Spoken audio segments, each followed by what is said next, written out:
Why does it feel like today Mark Carney is going to war? Trade war. The tone. Because we're attacked.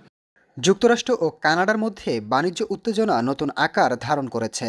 ওয়াশিংটনে দুদেশের বাণিজ্য আলোচনা ব্যর্থ হওয়ার পর শনিবার থেকে কানাডার প্রায় $20 বিলিয়ন মূল্যের পণ্যের ওপর নতুন করে 50% শুল্ক কার্যকর করেছে যুক্তরাষ্ট্র। এর আওতায় রয়েছে কানাডার হকি স্টিক থেকে শুরু করে সিমেন্টের মতো পণ্য, যা দেশটির যুক্তরাষ্ট্রমুখী মোট রপ্তানির প্রায় 5.5%। এ ঘটনার পর মার্কিন প্রেসিডেন্ট ডোনাল্ড ট্রাম্প ট্রুথ সোশ্যালে এক পোস্টে কানাডাকে কটাক্ষ করে বলেছেন, কানাডা যুক্তরাষ্ট্রের অঙ্গরাজ্য না হয়েও একটি রাজ্যের সমস্ত সুযোগ সুবিধা ভোগ করতে চায়। একই সঙ্গে মার্কিন কৃষকদের ওপর কানাডার দীর্ঘদিনের উচ্চ শুল্ক আরোপের অভিযোগও তোলেন তিনি। মার্কিন এই শুল্ক আরোপের জবাবে কঠোর পাল্টা ব্যবস্থা নেওয়ার ঘোষণা দিয়েছে Canada.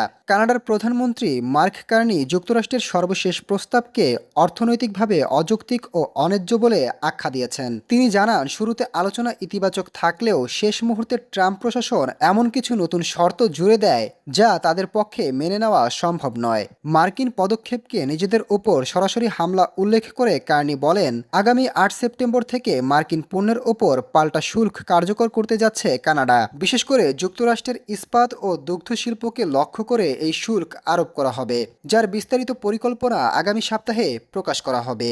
Desk report, global math.